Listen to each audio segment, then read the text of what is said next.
Gloria a Dios. Yo anuncié que hoy habría de hablar sobre por qué creo en milagros. Un hermano, conversando al respecto conmigo, me dijo, entonces mañana, pastor, usted va a hablar sobre la posición de si hay milagros o no hay milagros y cuál debe ser la posición que nosotros asumamos. Y no, yo no voy a hablar de eso. No, usted va a hablar de si hay milagros o no hay milagros. No, yo no voy a hablar de eso. ¿Y de qué es que usted va a hablar? Yo voy a hablar de que sí, en efecto, hay milagros. Sí. Yo no voy a hablar de si hay o no hay. Yo voy a hablar de que yo sé, sin dudas, de que hay milagros. De que Dios hace milagros en el día de hoy. Que la mano de Dios no se ha parado. Amén. Y yo voy a decir varias cosas. Yo voy a decir que yo creo en milagros porque son necesarios. ¿Cómo vivimos si Dios no nos sostiene con su poder milagroso? Yo voy a decir que yo creo en milagros porque Dios cree en milagros. Y si Él cree en milagros, ¿cómo yo no voy a creer en milagros? Amén. Y yo voy a decir que yo creo en milagros porque la Biblia lo dice. Y si la Biblia lo dice, yo lo creo. Usted debe decir amén. Y yo quiero además decir que yo creo en milagros porque los he experimentado, porque los he vivido, porque los he visto. Y ante las evidencias, usted no puede hacer otra cosa sino decir amén. Es verdad. Eso fue un milagro. Y un milagro del Señor. Si usted no lo reconoce, si usted no lo distingue, el milagro, usted no le va a dar gloria a Dios. Y si usted no glorifica a Dios cuando ocurre el milagro, entonces usted no va a crecer en fe. En el capítulo 4, no vamos a buscar la Biblia ahora, solo comento. En el capítulo 4 de la carta a los Romanos, el apóstol Pablo habla de la fe de Abraham. Y hablando de la fe de Abraham, dice que Abraham creció en fe, dando gloria a Dios. A ver, la manera de crecer en fe, la manera de alimentar fe, la manera de madurar en fe fue darle gloria a Dios por lo que ocurría, por lo que sucedía. Nuestro gran problema es que si no reconocemos la mano de Dios tras lo que ocurre, tras lo que sucede, entonces no le damos gloria a Dios. La forma de crecer en fe es glorificar a Dios por cada cosa que sucede en nuestras vidas y reconocer la mano de Dios detrás de eso. Que cuando sale el sol en la mañana, en lugar de decir que eso es rutinario, usted sabe que Dios sostiene ese astro allá arriba. Claro que a más de uno le parecería que eso es muy simplista. No es simplista. Es ver la mano de Dios, es ver esa gracia de Dios en cada detalle, en cada cosa. Usted puede decir amén si lo cree. Yo puedo marcar como hechos históricos algunos milagros en mi vida. Y de algunos de ellos he hablado muchas veces. Tengo que decirles que seguiré hablando de ellos. Seguiré. Usted lee el libro de los Hechos y no han escrito ningún nuevo milagro allí en los últimos años. Los mismos. Y usted tiene que seguir leyendo los mismos. Y lee la vida de Jesús en los evangelios y allí están las mismas historias y los mismos milagros y nos siguen edificando. Pues aquellos que vivimos, aquellos milagros que experimentamos igualmente. Mi primera campaña evangelística ocurrió, historia que ya conocen ustedes, en noviembre del 1973. Ante los ojos de los seres humanos, fue un accidente, total accidente. Llegué para participar en un servicio que era parte de una campaña de 3 días. El evangelista no llegó. Y entonces el organizador del evento se acercó a mí y me dijo, si él no llega, tú predicas. Y eso me lo dijo 15 minutos antes de entregarme el micrófono. Y fueron los 15 minutos más cortos. Se fueron en un abrir y cerrar de ojos. En nada me estaba llamando. Y yo había pasado esos 15 minutos tratando de definir de qué voy a predicar y dónde encuentro un versículo para utilizarlo. Yo tuve que subir sintiendo que lo peor que le puede pasar a un cristiano en el mundo es que 15 minutos antes le avisen que va a predicar. Yo me quería morir, pero prediqué. Se convirtieron algunas personas y algunas personas testificaron que habían recibido milagros. Yo estaba muy feliz y descubrí algo muy importante ese día. Terminado el culto, el organizador me dijo, joven, prepárese para mañana, porque si el predicador no viene, usted predica nuevamente. Entonces descubrí que lo peor no era que le dijeran a uno 15 minutos antes que iba a predicar. Eso de que se lo dijeran una noche antes fue peor. Esa noche yo no dormí. La tortura del día anterior habían sido 15 minutos. La tortura ahora fue de 24 horas. Bueno, tal vez 20 horas. Yo pasé la noche haciendo bosquejitos, buscando versículos y preparando notitas y tirándolos a la basura y agarrando otro papel y escribiendo otra cosita y tirándolos. Eso fue horrible. Y así pasó la segunda noche. Yo supuse que no iba a llegar gente. Yo dije, no va a llegar gente porque anoche se tienen que haber ido a las casas defraudados, diciendo, esperábamos un evangelista de verdad y mira lo que han mandado. Y yo dije, ahora sí que la gente no va a llegar, pero llegó la gente.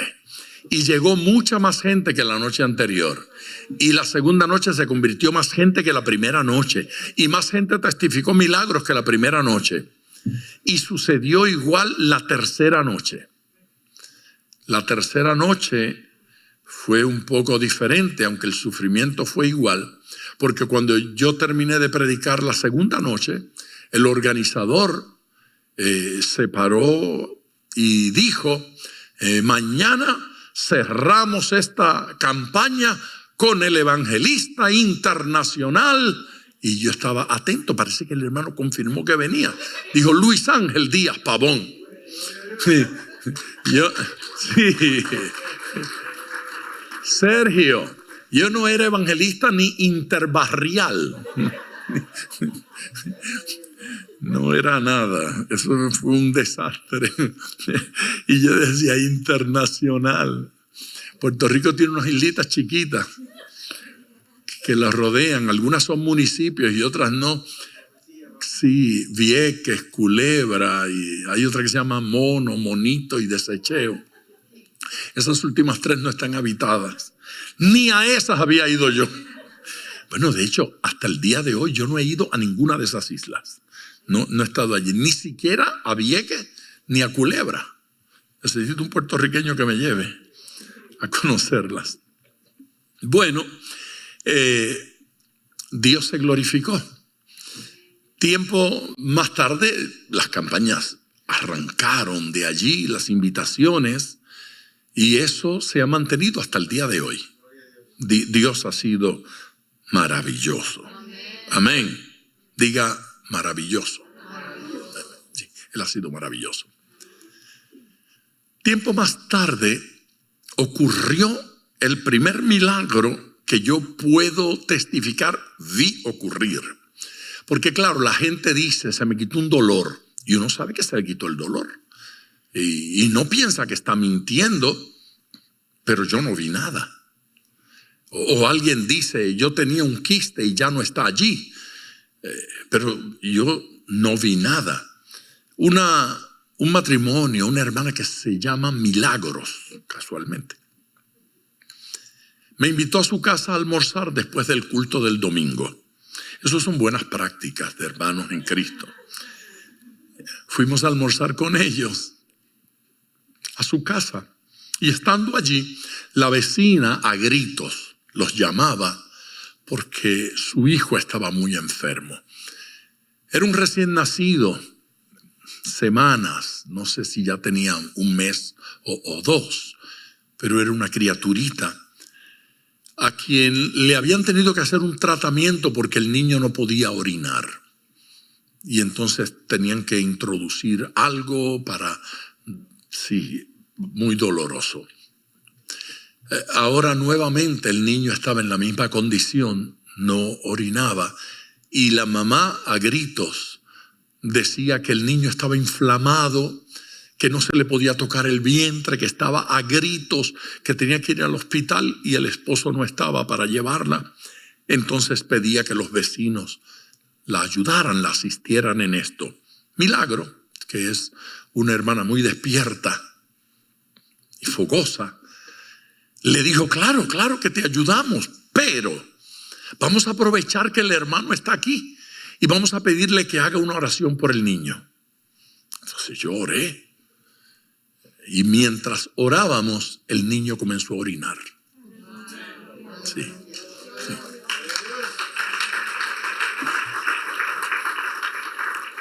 Y la mamá comentó, Dios, mira, yo tan preocupada y no tenía nada, ya está orinando.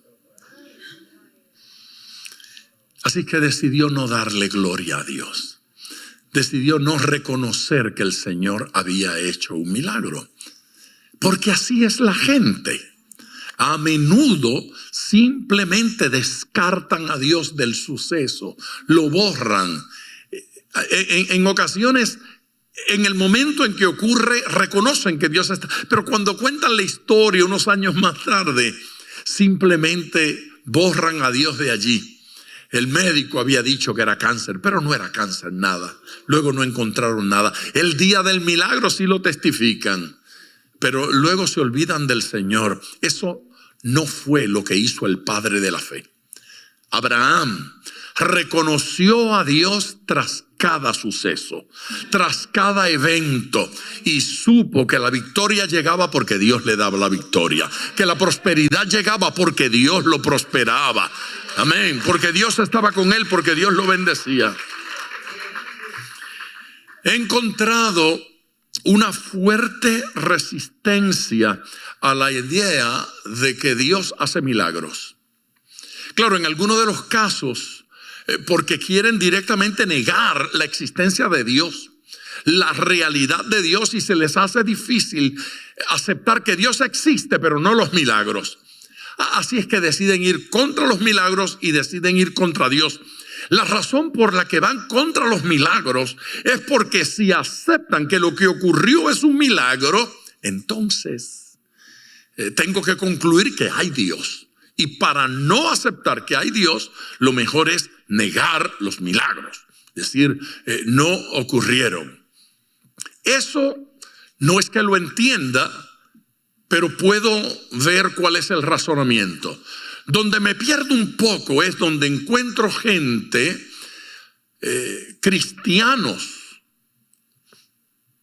miembros de una organización, de una iglesia, de una institución cristiana, gente que dice creer en Dios, cristianos confesos, ¿sí?, que niegan la realidad de los milagros.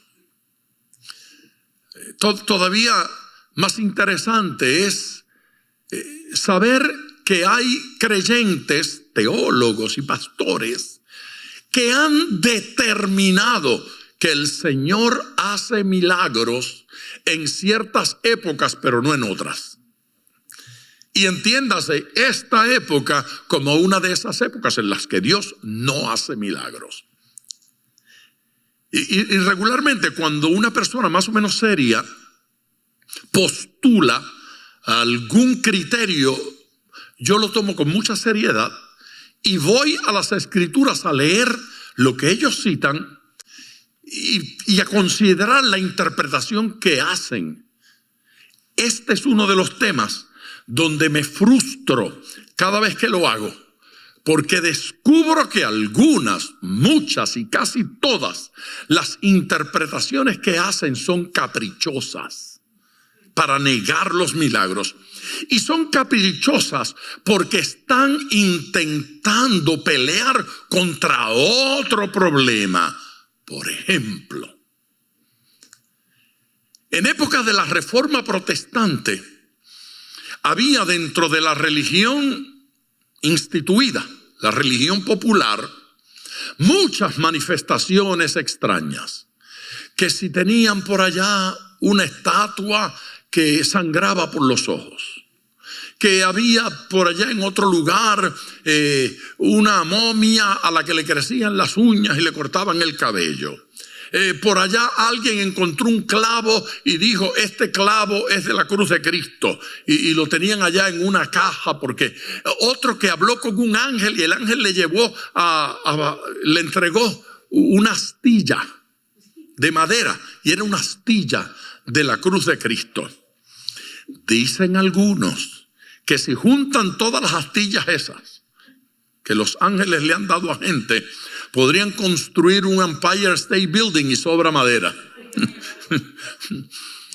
Es una burla. Y claro, los reformadores vieron esa tendencia, esas confesiones de milagros que evidentemente no eran milagros, de manifestaciones que evidentemente no eran manifestaciones, y de alguna manera desarrollaron una repulsión hacia eso. No los culpo.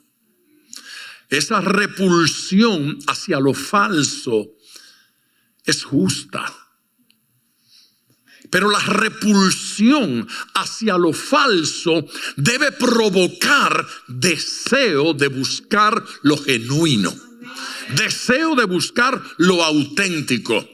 Poder declarar en el día de hoy que hay falsos profetas no debe ser la razón para descartar la profecía.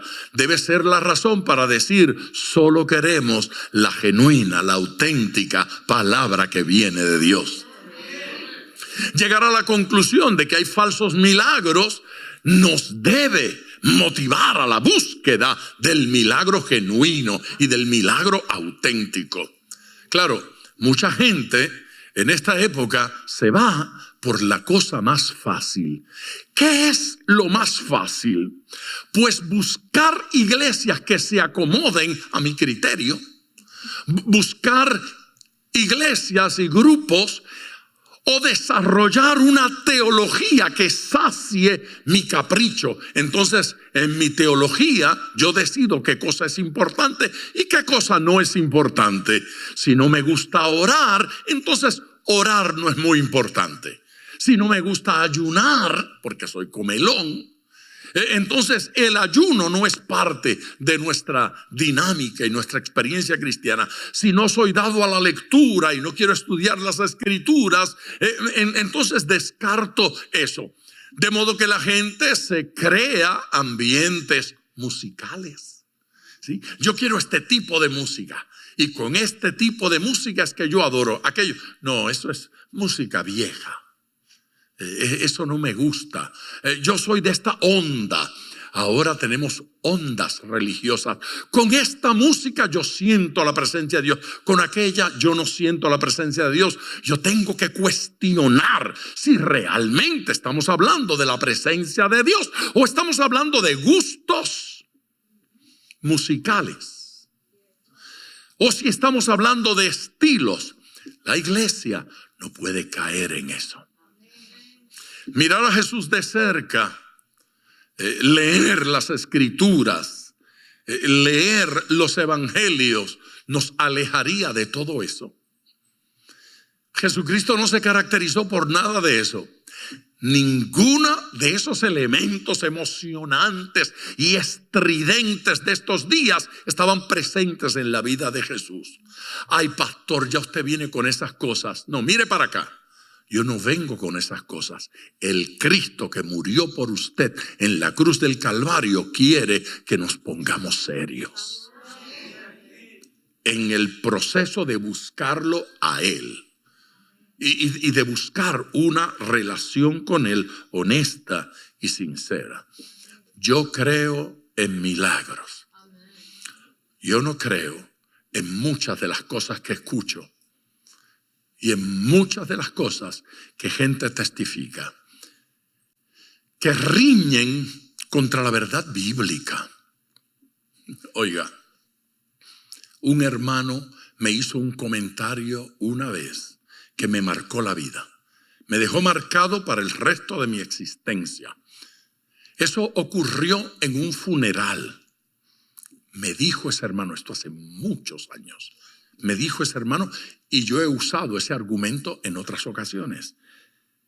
Me dijo, es cosa triste pastorear a la grey en tantos que los despedimos rumbo al infierno.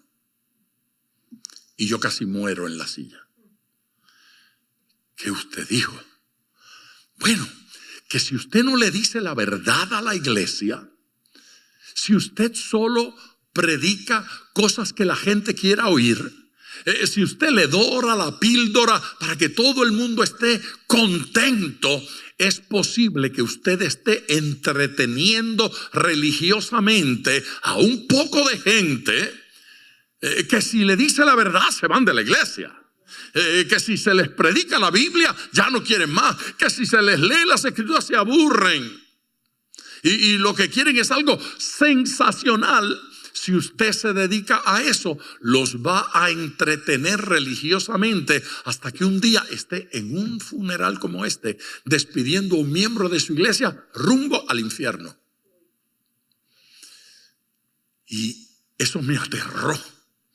La idea de entretener a la gente sin ocuparme de su eternidad.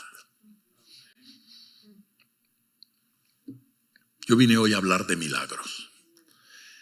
El diccionario ilustrado de la Biblia, editado por Caribe, define milagro así: cualquier acto del poder divino superior al orden natural y a las fuerzas humanas.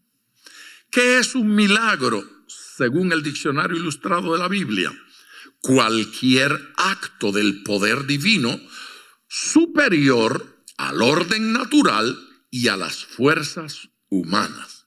Es una intervención que no se puede explicar de otra forma que no sea un poder sobrenatural que obró más allá de la capacidad humana y más allá de las leyes naturales. Eso lo utilizan algunos para entonces decir que no pueden haber milagros porque Dios no violaría las leyes que Él mismo estableció. Que Dios no puede hacer milagros porque Dios no va a pecar contra lo que Él ha establecido. Pero ojo, cuando un avión despega en la pista contra la fuerza de gravedad, él no está violando la ley de gravedad, la está superando. Está utilizando otra ley, ¿sí?, que entonces domina, y la ley, la fuerza de gravedad, cede ante aquella otra ley que ahora la superó. Eso no se llama violar la ley, eso se llama superarla o utilizar otra ley que existe y que es real. El nuevo diccionario de la Biblia, editado por Unilit, tiene una definición enorme. Yo solo extraje un párrafo para leérselos porque me parece útil en el día de hoy. No hay que pensar que el milagro implica necesariamente la cesación o interrupción de algún proceso natural. Para Dios no hay nada sobrenatural. Lo más natural es que Él haga milagros. Muchas veces Dios utiliza mecanismos que son desconocidos para el hombre para producir un fenómeno. Lo milagroso entonces no es el fenómeno en sí, sino la intervención de Dios para producirlo en el momento preciso en que lo necesitaba el hombre.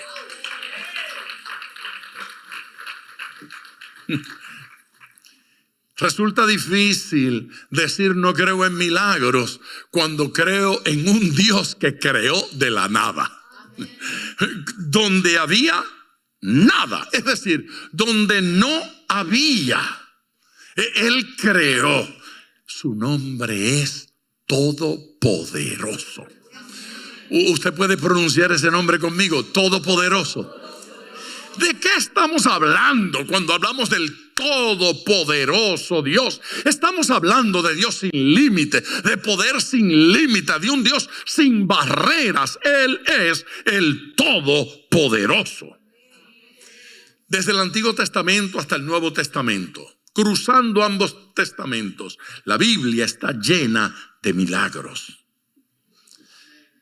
Esos que pretenden que Dios solo hace milagros en ciertas épocas, en ciertas temporadas y por cierta gente, y que fuera de esos espacios no hay más, tienen un problema. Tienen un problema para explicarlo. Tienen un problema para decir por qué Dios dejó de hacer milagros aquí y comenzó nuevamente a hacer milagros allá. Si usted no cuestiona mucho, si usted no pregunta, entonces la explicación va a sonar muy lógica. Ellos dicen, Dios hizo uso de milagros para crear el universo. Una vez lo creó, ya no hubo más milagros. Y los milagros se detuvieron hasta que tuvo que sacar a Israel de Egipto. Y cuando Dios fue a sacar a Israel de Egipto para que Faraón lo dejara salir, entonces dotó a Moisés para que hiciera ciertos milagros. Y salió Israel de Egipto. Allí se acabó. Bueno, no se acabó. Duró un poquito más. 40 añitos en lo que entraban a la tierra prometida de maná. ¿No es cierto? De agua saliendo de la roca, de una columna de fuego y una columna de nubes, algunas cositas. Pero después de eso ya no. Se murió Moisés y acabaron los milagros porque entraron a la tierra prometida. Ellos quieren que ustedes crean eso. Y hay en algunos profetas, pregunta que no tiene respuesta, ¿por qué con unos profetas sí y con otros profetas no? No sé. Eso solo lo sabe Dios.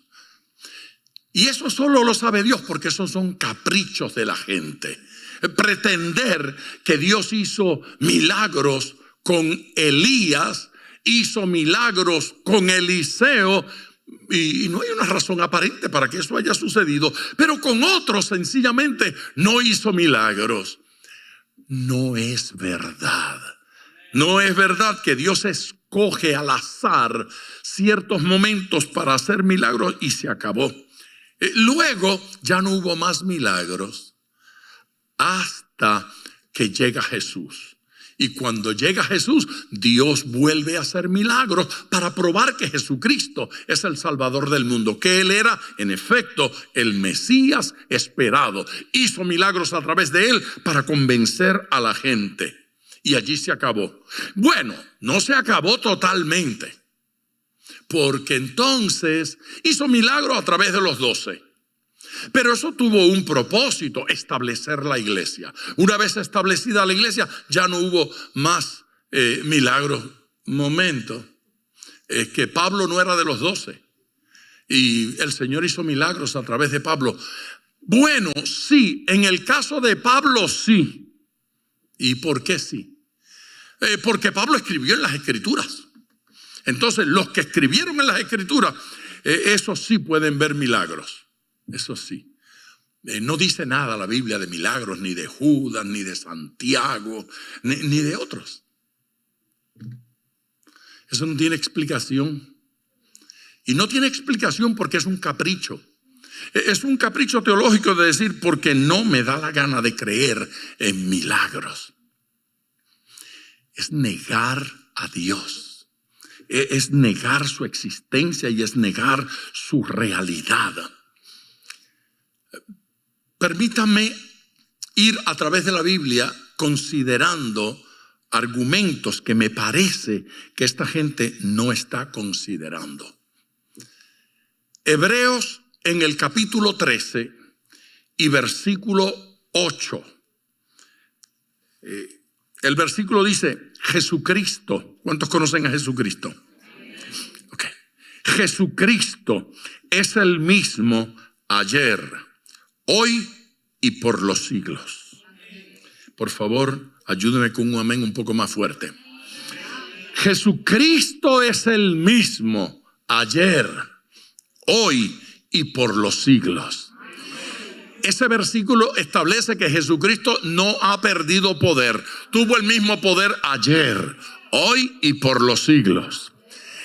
Que Él es amor ayer, hoy y por los siglos. Que se ocupa de nuestras necesidades ayer, hoy y por los siglos. Y que nada va a impedir que el Señor se manifieste tal como Él es. Ayer, hoy y por los siglos. Nuestro Dios no ha cambiado. Amén. Su plan de amor sigue siendo real en el día de hoy. La expresión de ese versículo que me interesa es esa que dice, es el mismo. ¿Sí? Por favor, dígalo conmigo, el mismo.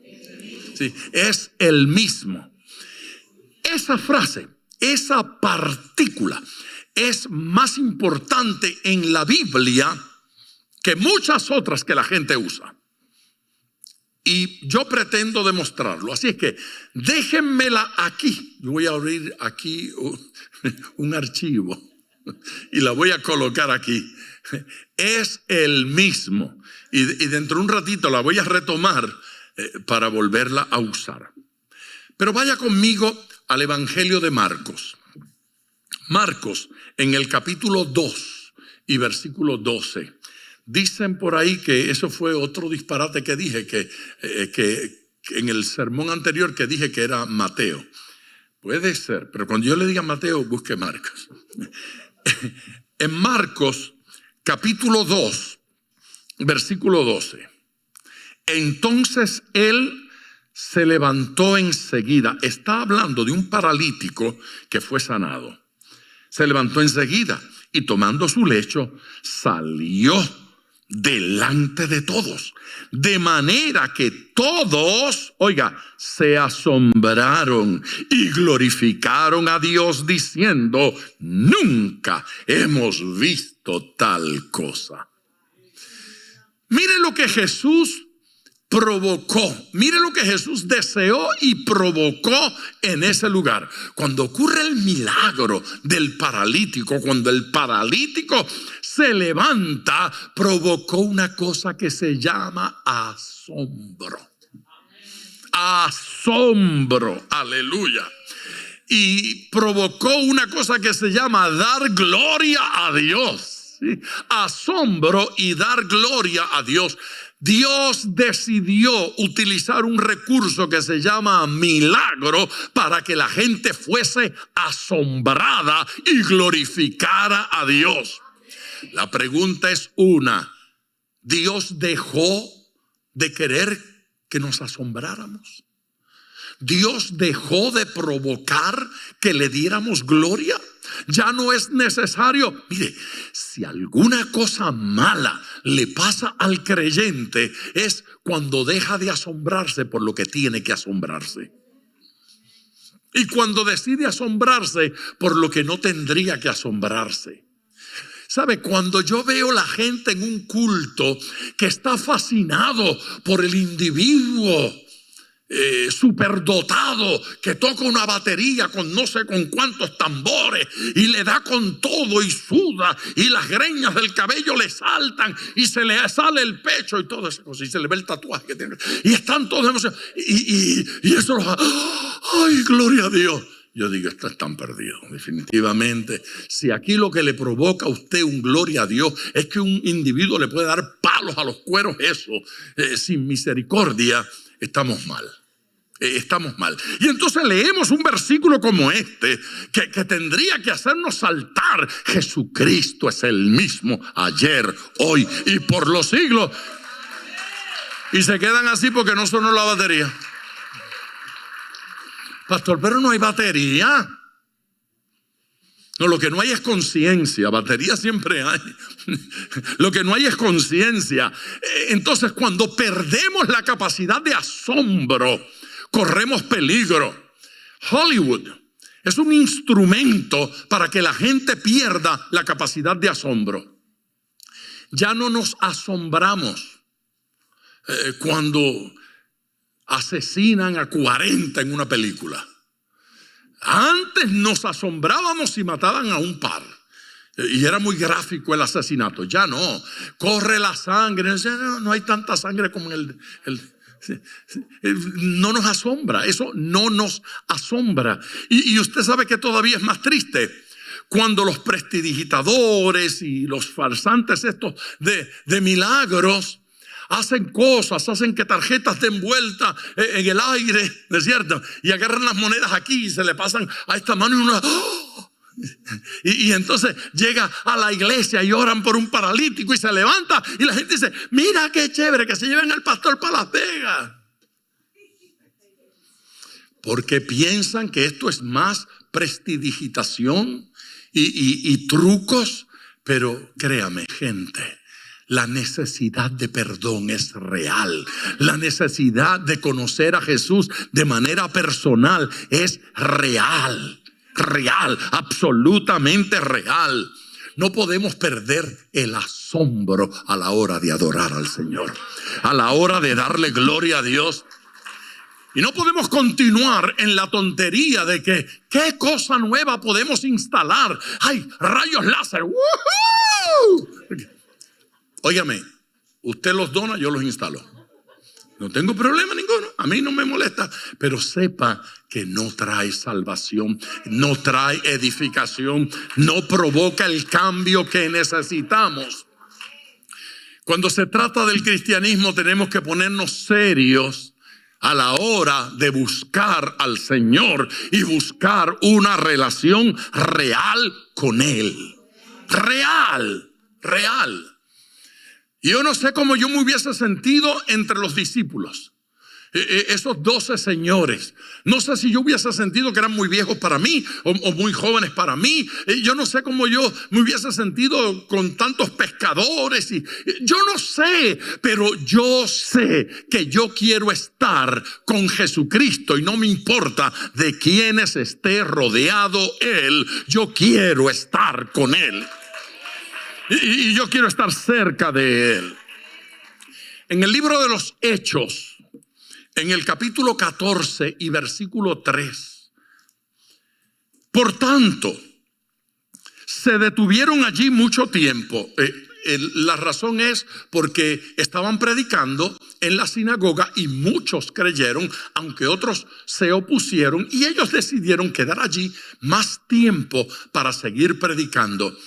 En el equipo andaba una multitud que se llamaban Pedro y Bernabé.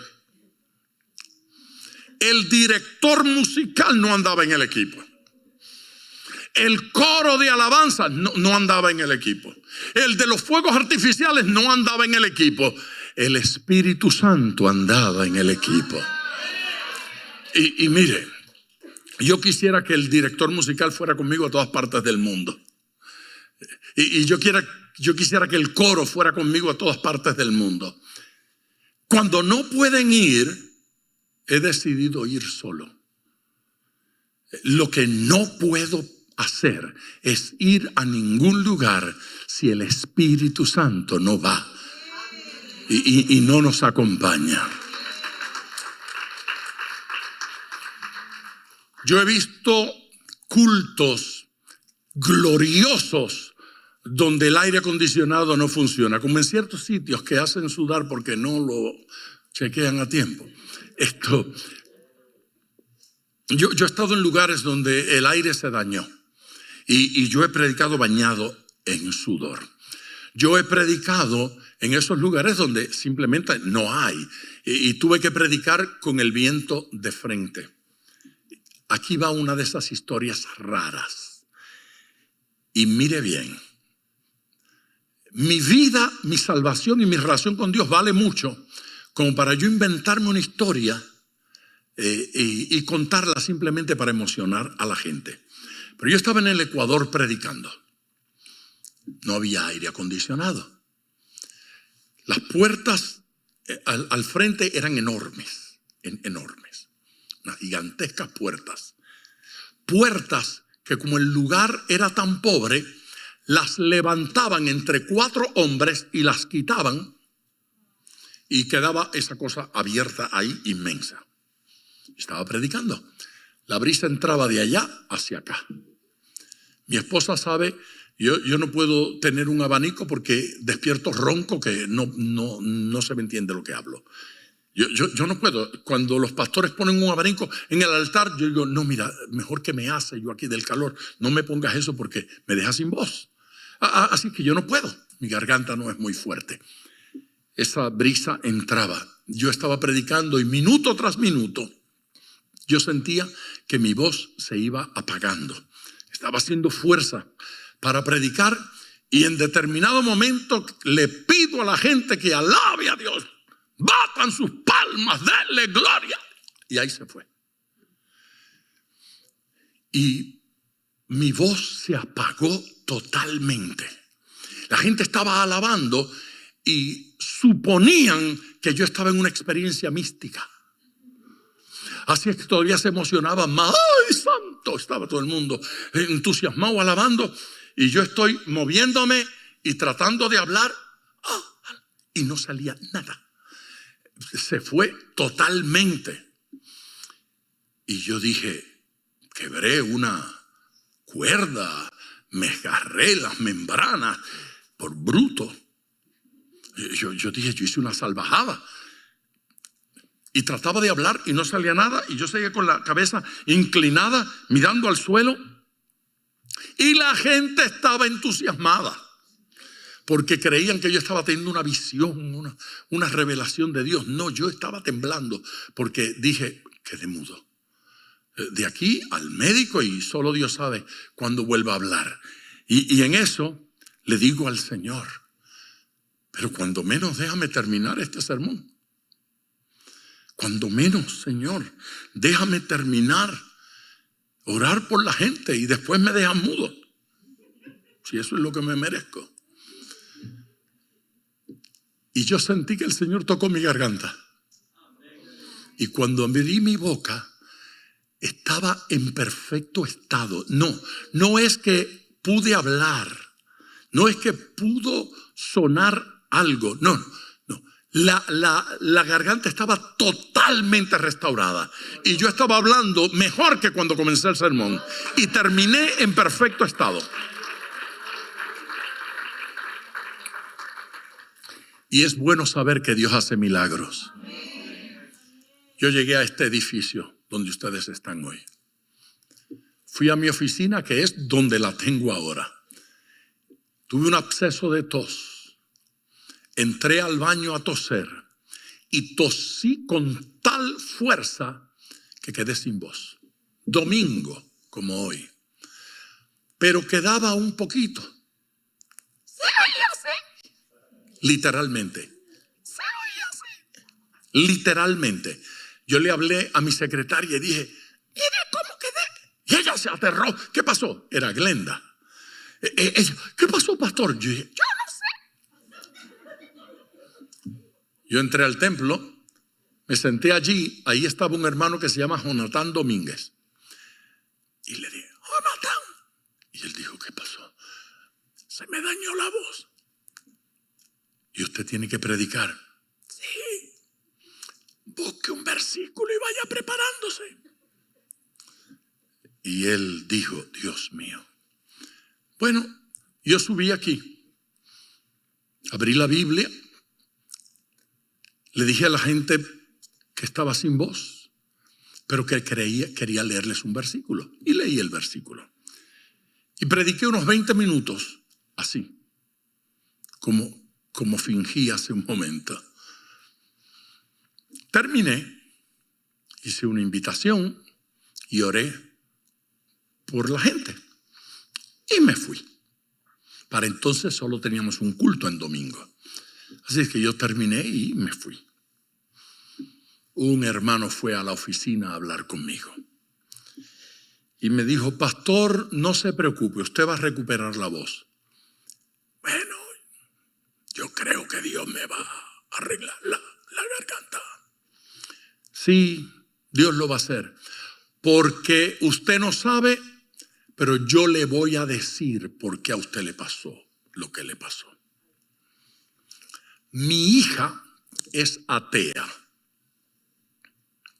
Yo la invité para este culto. Y ella dijo, yo no creo en Dios, ni creo en religión, pero como has insistido tanto, papá, voy a ir, pero solo voy a una cosa. Voy a oír al pastor ese porque me gusta su voz. Primera vez que me encuentro yo un loco que... A mí me encanta la voz de él. Él parece que está diciendo poemas. Y yo voy a escucharlo para escuchar esa voz. Así es que entramos y nos sentamos allí y me dijo, dice él, ella me dijo, te lo dije que no me interesa lo que Dios va a decir porque yo no creo en Dios. Pero voy a escuchar al pastor este que me gusta cómo habla. Y dice, cuando tú subiste, dijo él, agarraste el micrófono, abriste la boca y dijiste, Dios le bendiga. Yo dije, toma.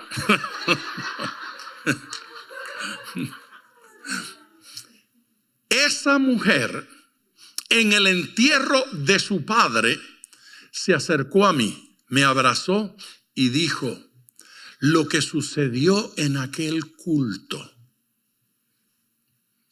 puso en entredicho mi ateísmo. Dijo, no es que yo crea en Dios, pero ahora dudo de mi ateísmo.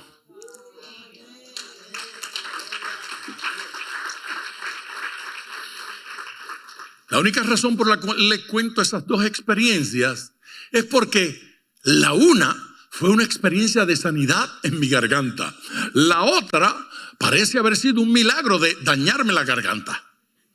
Y en ambas cosas Dios se glorificó. Allá para sanarme y en esta experiencia para decirle a esa muchacha, yo soy real. Yo escucho lo que tú dices y respondo y reacciono. Diga, Dios es bueno. Por tanto, se detuvieron allí mucho tiempo hablando con denuedo, confiados en el Señor, el cual daba testimonio a la palabra de su gracia. Un alto. Volvamos a esa expresión. El cual daba testimonio a la palabra de su gracia. O sea, allí menciona al Señor y dice que el Señor, mientras Pablo y Bernabé predicaban, el Señor daba testimonio a la palabra de su gracia. ¿Cómo lo hacía? Allí dice, concediendo que se hiciesen por las manos de ellos señales y prodigios. ¿Cómo daba testimonio a la palabra de su gracia? ¿Cómo lo hacía? Pues lo hacía concediendo que se hiciesen por las manos de ellos señales y prodigios. Okay. Se dio cuenta que el compromiso no fue con el ambiente. El compromiso no fue con la época. De hecho, el compromiso ni siquiera fue con Pablo ni con Bernabé. El compromiso fue con la palabra. Y para dar testimonio de esa palabra, para decirle a la gente que esa palabra era de Dios, Dios hizo milagros y señales a través de esto. No importa el lugar, no importa la época, no importa quién sea el predicador. Cuando la palabra de Dios fluye, Dios respalda esa palabra con manifestaciones de poder. Por favor, alabe a Dios.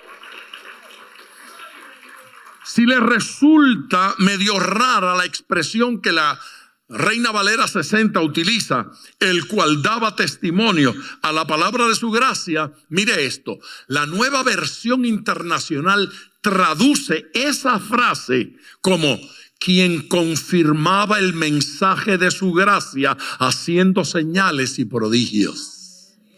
Quien confirmaba, el Señor, quien confirmaba el mensaje de su gracia haciendo señales y prodigios. La gran pregunta es si hoy ya Dios dejó de confirmar su palabra con señales y prodigios. ¿Perdió importancia la palabra de Dios? La respuesta es no. Dios sigue haciendo milagros.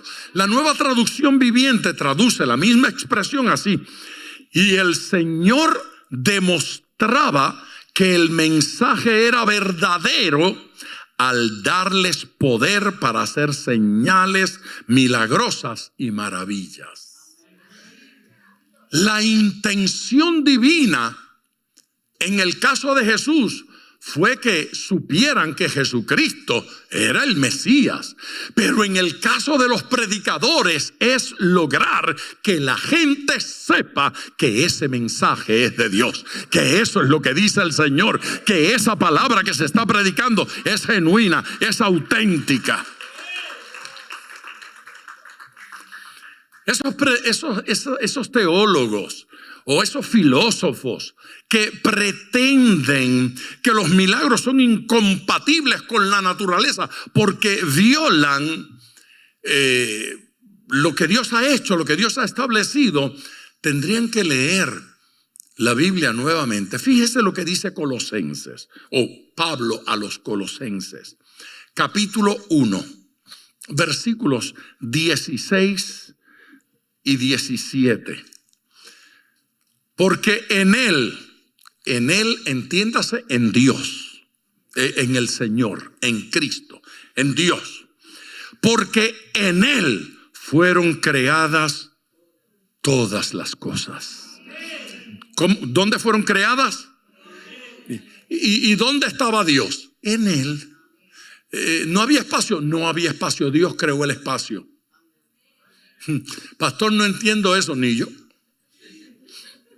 ¿Y en qué tiempo ocurrió eso? No había tiempo. Dios también creó el tiempo. No había calendario. Dios creó el calendario. ¿En qué punto de la eternidad Dios decidió crear en él? Porque en él fueron creadas todas las cosas. Las que hay en los cielos. Se dio cuenta que los cielos también fueron creados. Amén.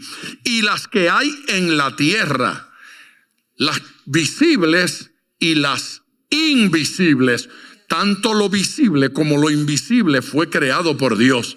Sean tronos, sean dominios, sean principados, sean potestades, todo fue creado por medio de Él y para Él. Hasta aquí dice tres cosas significativas, muy significativas. Una, que todo fue creado en Él. Dos, que todo fue creado para Él. Amén. Y que todo fue creado por medio de Él. Así es que son tres declaraciones: en Él, por medio de Él y para Él. Ya sabemos que fueron creadas en Él. Fuera de Él nada existe. Dos, ya sabemos que fueron creadas por medio de Él. Él fue quien las creó. Pero dice algo más, que fueron creadas para para Él. Así es que todo lo que existe, existe en función de Dios. Usted fue creado para el Señor. Usted es del Señor. Aleluya. De quien soy y a quien sirvo. Dice el apóstol Pablo, de quien soy y a quien sirvo, le pertenezco. Él es dueño de este que está aquí. De quien soy y a quien sirvo. Para otra cosa no sirvo. Somos en Él, somos para Él y somos por Él. Él nos creó, pero no solo a nosotros, todo lo que existe. Y si todo existe dentro de Él, y si todo existe porque Él lo creó, y si todo existe para Él, no hay violación ninguna. Dios no puede violar porque Él es el dueño, Él es el que diseñó, Él es el que lo creó, y nosotros hacemos lo que Él diga y lo que Él quiera. Y el verso 17 termina diciendo, y Él es antes de todas las cosas. Usted oyó, antes de todas las cosas, y todas las cosas, óigalo, no lo inventen el versículo, óigalo, y todas las cosas en Él subsisten, o sea, las cosas requieren de estar en Él para tener existencia. No pueden existir sin Él. El universo no existe sin Dios. Los planetas no se mueven sin Dios. Usted no le palpita el corazón. Usted no puede respirar fuera de Él. Usted existe porque está en Él. Fuera de Él no hay existencia. Nada subsiste. Ahora, esa expresión significa que Él los mantiene vivos, que Él los mantiene operando y funcionando. Quiere decir que no estamos locos al decir que cuando sale el sol es porque el Señor lo hizo salir. El sol subsiste en Él y subsiste por Él. Fuera de Él no hay movimiento, no hay vida. ¡Aleluya! Tenemos que vivir así para Él. Dele gloria al Señor. Esa expresión, todas las cosas en Él subsisten. La Biblia de las Américas dice que en Él permanecen. Y entonces da como posible traducción, o más correcta, se conservan unidas. La coherencia del universo ocurre por Él. Si no, no estarían unidas. Él es la verdadera fuerza gravitacional que mantiene el universo coherente. Aleluya. Bueno, pues la nueva versión internacional utiliza el término por medio de Él. Dice, las cosas son coherentes, permanecen coherentes, se funcionan, operan coherentemente. Y da como traducción alterna y correcta la nueva versión internacional. Ahí tiene una letrecita. Usted busca la letrecita. Y dice que una posible traducción a esa expresión es: por medio de Él continúan existiendo. No solo que existen, no solo que tienen coherencia, no solo que se mantienen unidas, no solo que están inmersos, sino que por medio de Él continúan existiendo. En una palabra, fuera de Él no existimos. Alguien que alabe al Señor. Por lo tanto, Él no es una fuerza impersonal. Él es inmutable porque es fiel. Eso de la inmutabilidad de Dios es la fidelidad de Dios, que Dios no deja de ser quien es, que Dios no deja de amarle como siempre le ha amado, que Dios no pierde el deseo de bendecirnos como siempre ha querido bendecirnos. Él es para nosotros quien siempre fue. Alguien debe alabar al Señor, alguien debe darle gloria a Dios. Estos pasajes son una maravilla para estar comiendo de él el resto del año sin parar, sin detenernos. Fe, oración y milagros tienen una hermosa relación.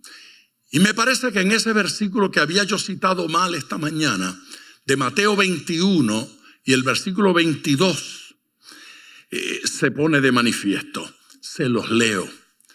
Y todo lo que pidiereis en oración, creyendo, lo recibiréis. Ahora bien, eso no es un versículo para ser tomado superficialmente. Realmente hay que mirarlo en sus partes. Todo lo que pidiereis en oración, creyendo, lo recibiréis. Ok. Tenemos que mirar, por ejemplo, la palabra todo. Y un estudio bíblico responsable nos hará comprender que ese todo significa todo aquello que esté en su voluntad. Porque usted no va a pedirle a Dios una locura. Porque Dios no hace locuras. Usted no va a pedirle a Dios un absurdo, porque Dios no opera dentro de lo absurdo. Usted no le va a pedir a Dios un ridículo, porque Dios no es Dios de ridículos. Así es que ese todo es conforme a su voluntad. Ese todo implica la voluntad de Dios. Todo lo que pidiereis. Ahora esto es importante, porque uno dice, bueno, Dios sabe cuáles son mis necesidades. Yo no tengo por qué pedir. No, fíjese. Necesidad es una cosa, petición es otra. No, bueno, pastor, en el caso mío es lo mismo. Yo necesito y yo pido, pues exactamente. Pero hasta que no pide no es una petición. Ahora, lo que Dios va a hacer con usted es que Dios le va a responder a sus peticiones, porque el que pide, recibe. No siempre el que necesita recibe. Puede recibir, pero no siempre recibe. Porque no siempre el que necesita quiere. Hay gente que necesita ser salvo, pero no quieren. Hay gente que necesita ser sanado, pero no quieren. Oramos, hermano, para que Dios le enderece esa pierna. Ay, no, que pierdo la pensión. Pierdo el cheque. ¿No es cierto?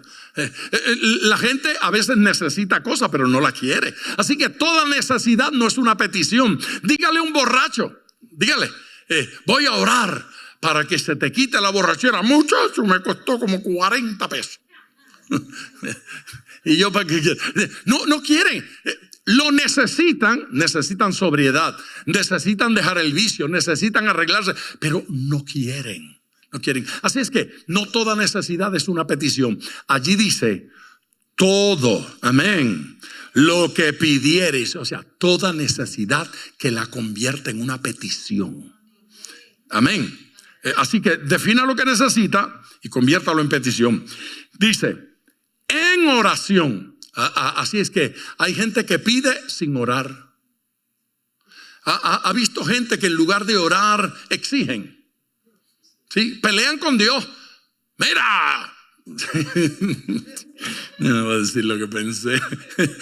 Pero le dan órdenes a Dios. Eso no es orar. Cuando usted ora, usted reconoce la autoridad divina. Usted reconoce la grandeza de Dios. Usted se humilla. No se ora de otra forma que no sea postrado en la presencia de Dios. No necesariamente físicamente, pero en el corazón hay que estar postrado delante de Dios.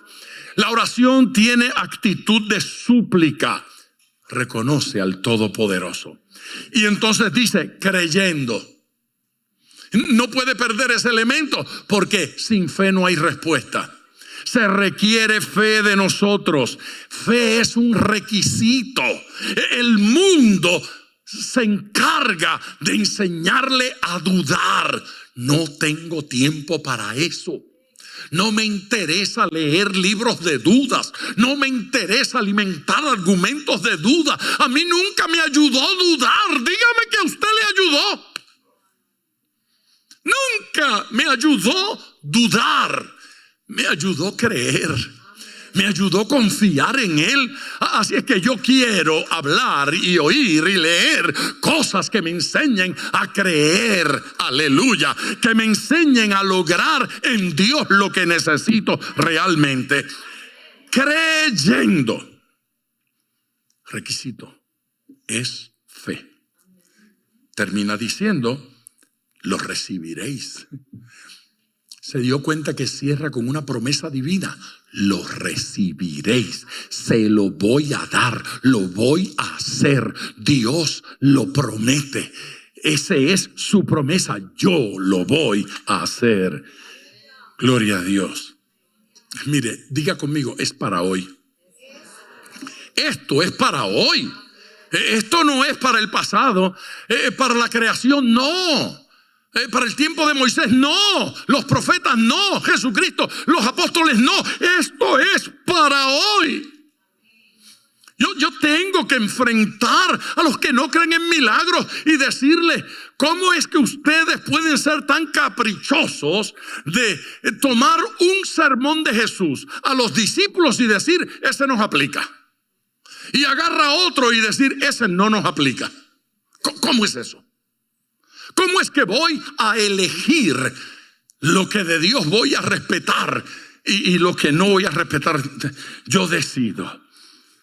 Mire, no voy a leer estos 3 pasajes ahora porque no nos da el tiempo. Pero se los voy a mencionar y usted los lee. En Efesios 1, versículos del 17 al 23. Estoy siendo tentado a leerlo. Es que esto es una belleza. En el capítulo 1, sí lo voy a leer. Versículo 17. Para que el Dios de nuestro Señor Jesucristo, el Padre de gloria, os dé espíritu de sabiduría y de revelación en el conocimiento de Él. Ay, eso es para nosotros. Alumbrando los ojos de vuestro entendimiento, para que sepáis cuál es la esperanza a que Él os ha llamado y cuáles las riquezas de la gloria de su herencia en los santos, todos los santos, y cuál la supereminente grandeza de su poder para nosotros. Supereminente grandeza de su poder para con nosotros los que creemos. ¿Cuántos creen? ¿Cuántos están incluidos en los santos del Señor? Según la operación del poder de su fuerza. La operación del poder de su fuerza hoy para los santos, hoy para los que creen. Amén. Amén. La cual operó en Cristo, resucitándole de los muertos, sentándole a la diestra en los lugares celestiales. Aleluya. Sobre todo principado y autoridad y poder y señorío, sobre todo nombre que se nombra, no solo en este siglo, sino también en el siglo XXI. Allí lo dice. No solo en este siglo, sino también en el venidero. Y sometió todas las cosas bajo sus pies. Y lo dio por cabeza sobre todas las cosas a la iglesia. Amén. Que son ustedes, la cual es su cuerpo, la plenitud de aquel que todo lo llena en todo. No hay límite al poder de Dios disponible para nosotros en el día de hoy. Es una locura creer que no. En la carta a los Hebreos, y ya me puse a leer, así que leo. En la carta a los Hebreos, en el capítulo 2, mire el versículo 3. Hebreos 2, versículo 3. ¿cómo escaparemos nosotros? Aleluya, esto es hermoso.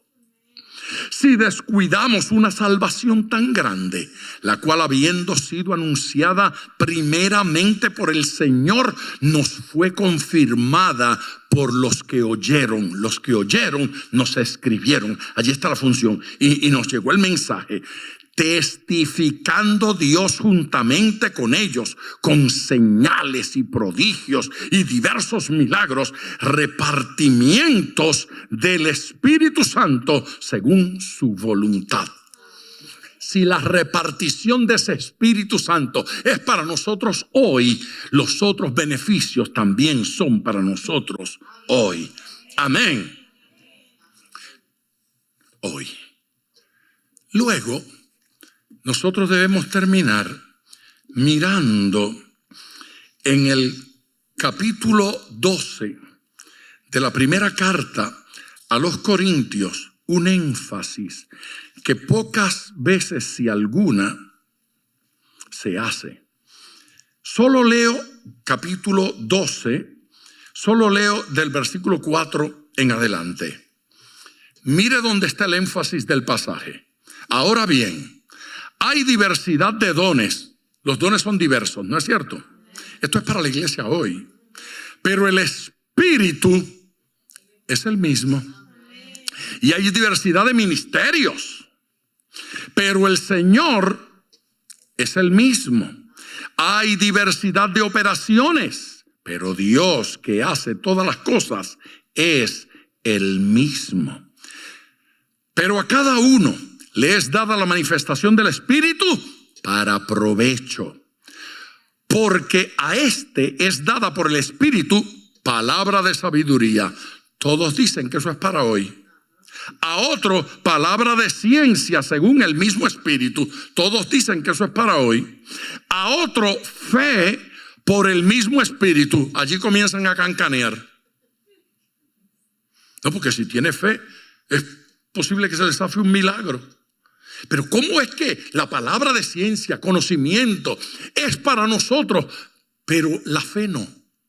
Explícame eso. No pueden explicarlo. A otros, dones de sanidades por el mismo Espíritu. No, eso ya pasó. ¿Pero por qué pasó? A otro, el hacer milagros.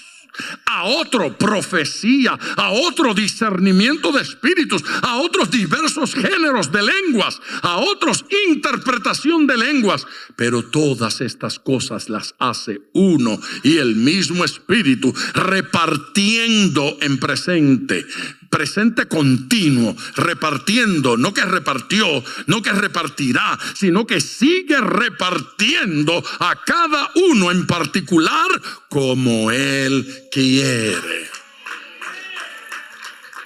Aleluya. Ese como Él quiere no lo podemos sacar de la ecuación. Sigue siendo como Él quiere y no como algunos pretenden. Los dones, esas manifestaciones, Él las sigue realizando como Él quiere. Después que yo leo eso, me viene la gran interrogante. ¿Cómo pueden negar los milagros? ¿Cómo? ¿Cómo pueden? Y entonces recuerdo que ellos tienen un versículo. Tienen un versículo, uno. En toda la Biblia tienen un versículo al cual se agarran como un náufrago a un remo que sobra. Próximo capítulo, capítulo 13, el del amor. ¿Sí? ¿Recuerdan ese capítulo 13 del amor en Corintios? El versículo de ellos es el 8 para negar los milagros. El amor nunca deja de ser, mis hijos amados. Dios quiere una iglesia de mucho amor, y es verdad que Dios quiere una iglesia de mucho amor. El amor nunca deja de ser. Eso es lo importante, dicen ellos. Porque lo demás se acaba. Pero las profecías acabarán. Y cesarán las lenguas. Y la ciencia acabará. Hasta allí. Un versículo. Van a acabar todas esas cosas. Se van a acabar. Sí, pero el amor nunca deja de ser. Pero las profecías se van a acabar. Y las lenguas se van a acabar. Y la ciencia se va a acabar. La idea es decir, estas cosas son de inferior calidad al amor. Yo no voy a pelear contra ese argumento. Yo pudiese encontrar algunas razones por las cuales esas son inferiores. Ahora, la Biblia dice, procurad los dones mejores. La pregunta es, ¿cuál es el mejor don?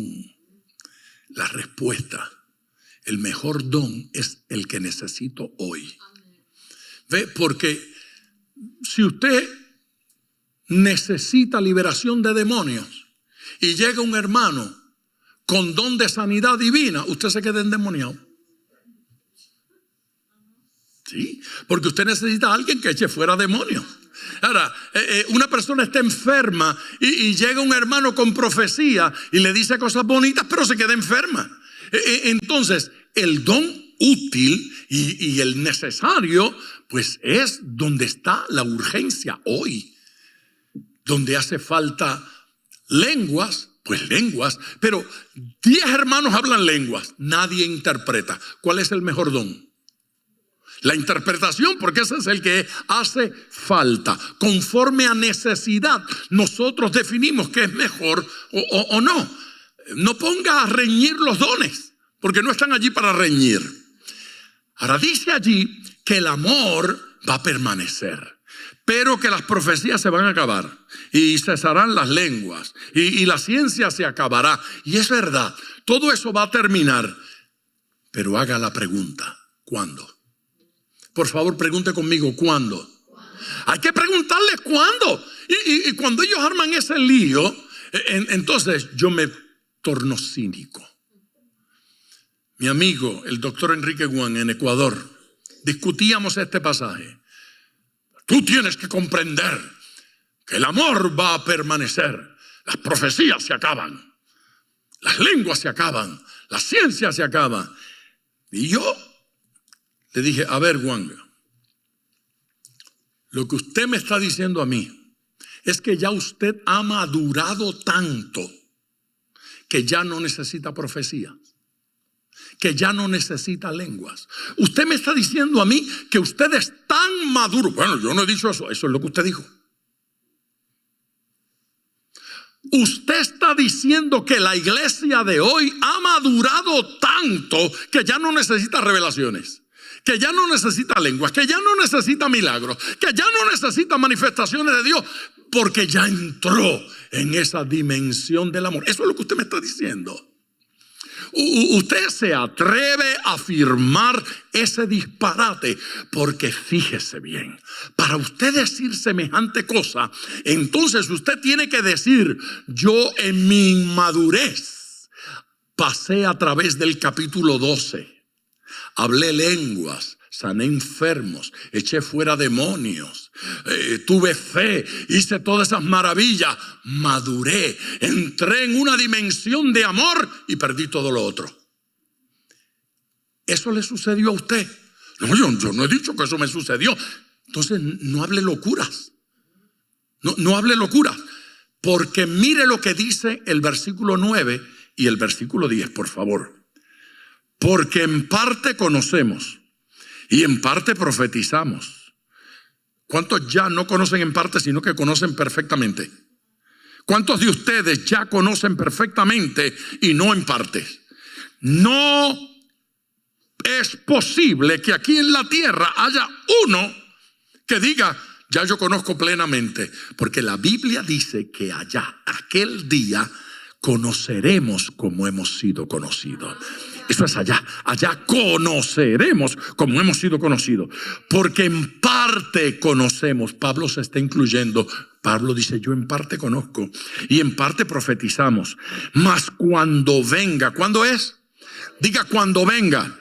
Cuando venga lo perfecto, entonces lo que es en parte se acabará. Aleluya. Viene un día cuando no serán necesarios los milagros. Viene un día cuando no necesitaremos sanidades. Viene un día cuando no necesitaremos revelaciones. ¿Sabe qué día es ese? Cuando conozcamos como hemos sido conocidos con Él en la eternidad. Allí vamos a llegar a la perfección. Aquí en la tierra necesitamos seguir aprendiendo. Yo no sé por qué esto le causa tanto problema. Si el profeta dominicano Juan Luis Guerra, que lo voy a declarar teólogo, lo explicó muy bien en su canción. En el cielo no hay hospital. Él dijo claramente en su canción, allá en el cielo no va a haber hospital. ¿Por qué? Porque nadie se va a enfermar en el cielo. Sí, no nos vamos a enfermar en el cielo. Y como no nos enfermamos, no necesitamos hospital. ¿Sabe? En el cielo no habrá liberación. No va a haber endemoniados. En el cielo no van a haber escuelas. Porque ya conoceremos como hemos sido conocidos. Allí tendremos la plenitud de Él. Aleluya. Aquí en la tierra necesitamos esta ministración divina. Les invito a orar. Yo esta mañana a las 9 me pasé del tiempo. Me fui a mi oficina y le prometí al Señor que ahora, como era más larguito, no me iba a pasar. Me pasé más. Pero no me pasé lo suficiente, créeme. Mire, yo no sé si haber hablado tanto hoy le haga bien o mal a usted. Yo quiero creer que estos versículos y estos principios nos van a acompañar a todas partes.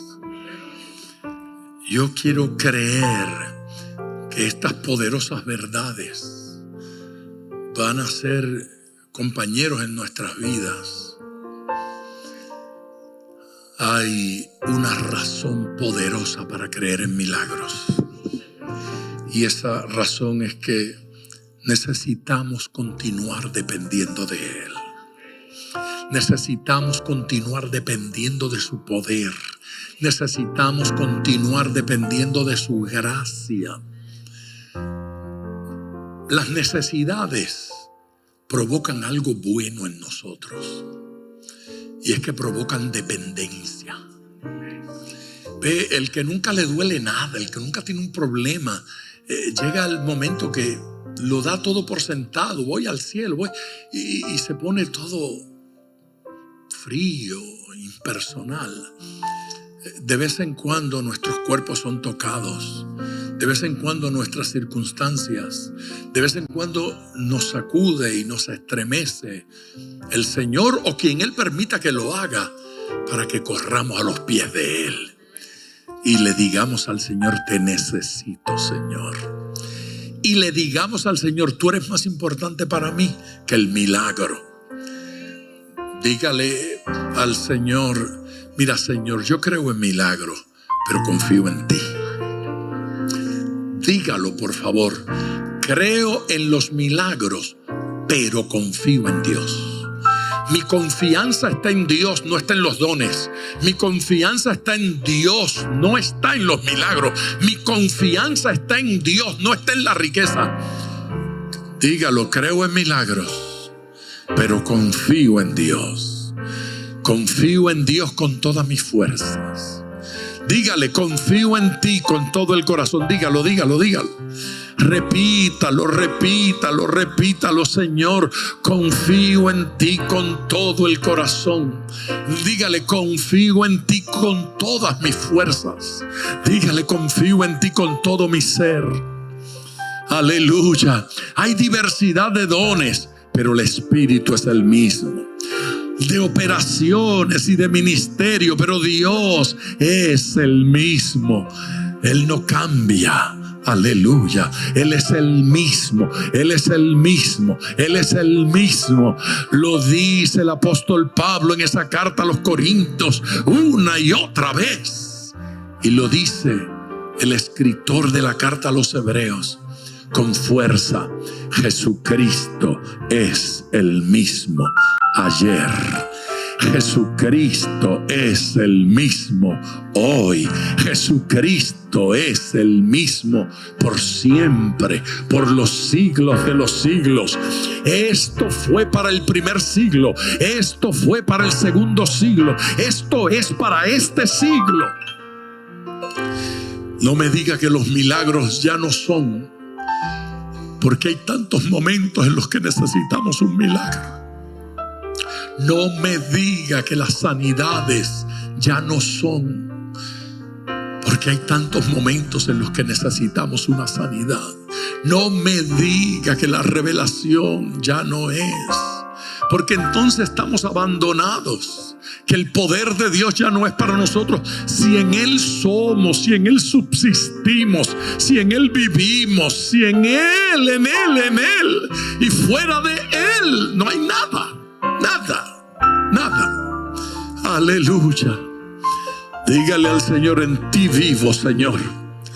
Dígale: tú eres mi único amor, no el verdadero.